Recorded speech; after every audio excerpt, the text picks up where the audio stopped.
Kita sekaligus menanggapi sejumlah data-data terbaru begitu ya, data ekonomi diantaranya juga ada PMI manufaktur yang menunjukkan ekspansif begitu, kemudian juga neraca perdagangan dan juga data inflasi. Kemudian ini juga mungkin korelasinya ya kepada angka pertumbuhan ekonomi Indonesia 5,12% yang dirilis kemarin begitu. Apakah Anda melihat kondisi fundamental ekonomi kita masih cukup baik dan masih cukup diyakini oleh para pelaku pasar? Oke, kalau menurut pandangan saya dari sisi data makro yang ada seperti PMI Index kita di angka 51,5 atau terekspansi pertama kali setelah 4 bulan berturut-turut mengalami kontraksi. Kemudian yang kedua, pertumbuhan ekonomi di kuartal 2 mencatatkan di angka 5,12%. Ini menunjukkan angka yang cukup baik dari sisi makro di tengah pertumbuhan ekonomi yang melambat di seluruh dunia. Nah, akan tetapi yang perlu kita perhatikan supaya kestabilan politik dan ekonomi terjadi dan diskrepansi antara kalangan atas dan kalangan bawah itu semakin tipis, kita juga dari pemerintah harus ada kebijakan-kebijakan supaya ekonomi mikro ini juga diperhatikan, mulai dari pembukaan lapangan kerja 19 juta yang telah dikampanyekan oleh Bapak Prabowo Subianto dan juga kaitannya mengenai berbagai program-program lainnya. Ini harus terus dikawal supaya kestabilan politik ini ada dan masyarakat bisa hidup dengan tenang, aman, dan tentu saja ini akan mengakibatkan iklim investasi Indonesia akan menjadi lebih baik ke depannya. Oke. Jadi tidak melulu hanya soal makro yang tadi disebutkan. Oke, tapi seperti apa kondisi realnya yang juga dirasakan begitu ya oleh Ya, betul masyarakat, dan sekali. tadi kaitannya juga karena dengan daya beli masyarakat, kemudian juga dengan kinerja dari dunia usaha begitu ya Mas Betul Bernard. sekali. Oke, nah tapi apakah ada kekhawatiran juga begitu dari para pelaku pasar? Karena kita ketahui tampaknya juga masyarakat ini masih memantau ya seperti apa perkembangan dinamika yang ada saat ini begitu. Apakah ada kekhawatiran juga bahwa ini nanti akan berpengaruh kepada aktivitas ekonomi dan juga akan berpengaruh kepada pasar saham kita ke depannya begitu mungkin dalam beberapa waktu dekat ini Mas Kalau Bernard? dalam jangka waktu pendek, tentu saja statement dari Bapak Prabowo Subianto yang menyatakan bahwa akan menindak keras Ya. untuk para demonstran yang bersifat rusuh atau mengganggu keamanan publik, itu sudah merupakan statement yang menangkan bagi Oke. iklim industri bisnis di Indonesia. Tetapi sekali lagi itu hanya jangka pendek. Oke. Masalah jangka panjangnya, ya ini kaitan mengenai lapangan pekerjaan dan juga daya beli masyarakat yang terus melemah. Ini yang perlu diperhatikan oleh jajaran pemerintah supaya kejadian demonstrasi yang disertai dengan chaos yang terjadi Jumat Sabtu lalu tidak akan terjadi lagi. Ya. Sehingga ekonomi akan terus bertumbuh.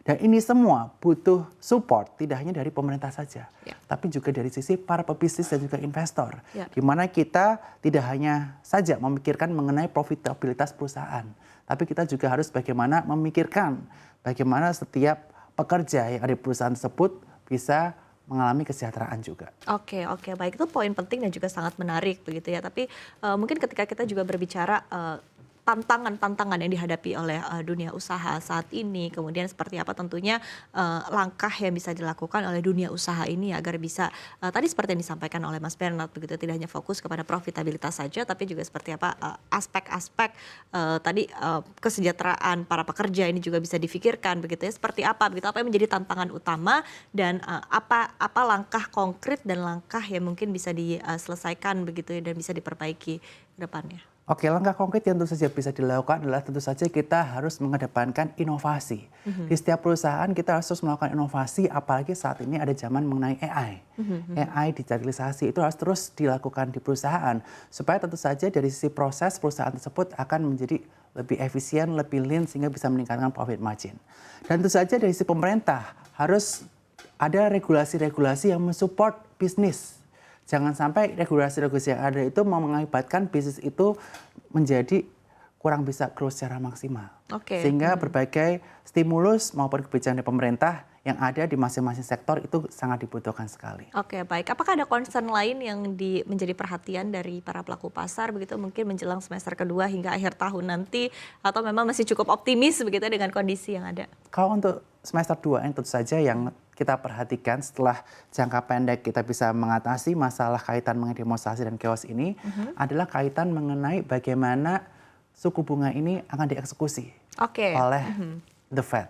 Ya. Karena tentu saja di Amerika Serikat sana masih terjadi pergolakan antara Donald Trump selaku presiden dan juga Jerome Powell selaku kepala the Fed bahwa apakah suku bunga ini akan diturunkan atau tidak. Ya. Tapi jika ini nanti akan ada eksekusi 2 kali dan secara smooth, ini akan menjadi sesuatu yang cukup meyakinkan bahwa pasar kita akan mengalami peningkatan cukup signifikan. Oke, ini artinya angin segar begitu ya? Angin segar sekali. Apalagi jika kita lihat SRBI yang tahun lalu dihimpun sekitar 922 triliun rupiah, saat ini turun ke 770 triliun.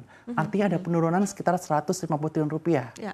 Dan kalau obligasi yieldnya terus turun, pilihan mereka kemana? Pilihan mereka ke pasar saham. Oke. Sehingga saya cukup optimis bahwa pasar saham di IHSG bisa mencapai di kisaran 8.500 di penghujung tahun 2025. Oke, artinya menurut Anda investor lebih bisa risk on begitu ya, meskipun tadi sekali lagi kondisinya kita juga masih akan terus memantau seperti apa perkembangan dinamika politik dan juga ekonomi begitu ya ke depannya. Tapi menurut Anda artinya ada beberapa situasi dan ada beberapa sentimen yang bisa membuat para pelaku pasar cenderung risk on. Cenderung risk on, betul. Asalkan segala sesuatu mengenai demonstrasi dan kerusuhan kemarin bisa diatasi dengan baik dan pemerintah lebih peka dalam mendengarkan aspirasi masyarakat. Karena yang masyarakat butuhkan, mereka hanya didengarkan. Sebagai contoh adalah kaitan mengenai tunjangan DPR yang akhirnya telah diturunkan, kemudian DPR yang bertingkah laku kurang etis terhadap masyarakat telah dinonaktifkan, dan berbagai aksi pemerintah kita tunggu lebih lanjut supaya masyarakat lebih tenang, PHK berkurang, dan mengakibatkan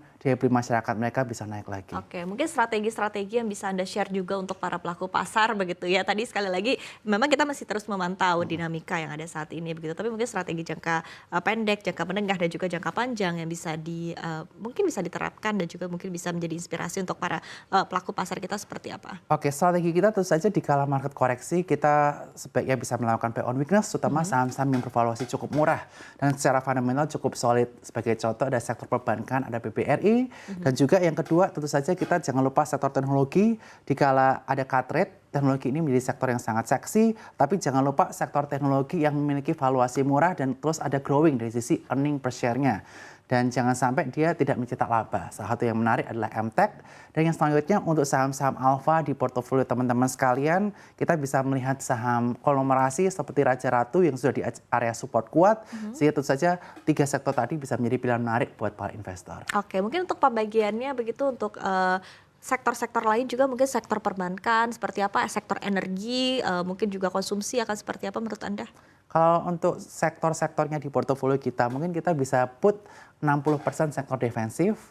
Sektor defensif itu bisa sektor perbankan, sektor consumer goods, properti yang diuntungkan dengan adanya penurunan suku bunga.